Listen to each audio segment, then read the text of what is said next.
सर्वत्र नववर्षाचं जल्लोषात स्वागत, फटाक्यांची आतिषबाजी आणि डीजेच्या तालावर थिरकत तरुणाईचं उत्साहात नववर्षात पदार्पण। ठाण्यात रक्तदान करत मुख्यमंत्र्यांकडून नववर्षाचं स्वागत, आनंद दिघे यांची परंपरा राखत शिंदेंकडून रक्तदान शिबिराचं उद्घाटन। नववर्षाच्या स्वागतासाठी पर्यटन स्थळं फुलली, गणपतीपुळे, मुंबई, कोकण आणि गोव्यामध्ये प्रचंड गर्दी।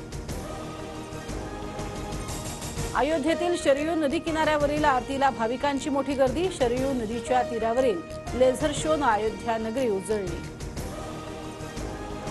जगभरात नववर्षाचा उत्साह, सिडनी आणि हाँगकाँगमध्ये फटाक्यांची आतिषबाजी करत नववर्षाचं स्वागत। राज्यभरातील रेशन दुकानदारांचा आजपासून बेमुदत संप, प्रलंबित मागण्यांसाठी रेशन दुकानदारांचा निर्णय। महाराष्ट्रातले 17 मोठे प्रकल्प जबरदस्ती गुजरातमध्ये नेले, वाटमारी दरोडेखोरी सुरू, महाराष्ट्राला पाणबुडी प्रकल्प गुजरातमध्ये नेल्याच्या चर्चेवरून राऊतांचा आरोप। ठाण्यातल्या रेवपाटीवर पोलिसांची कारवाई, 100 जण ताब्यात, घटनास्थळावरून बियर सिगरेटसह गांजाची पाकिट जप्त, पोलिसांची घटनास्थळी पाहणी। अफवांवरती विश्वास ठेवू नका, पाणबुडी प्रकल्प महाराष्ट्राबाहेर जाणार नाही, मुख्यमंत्री एकनाथ शिंदेंची माहिती।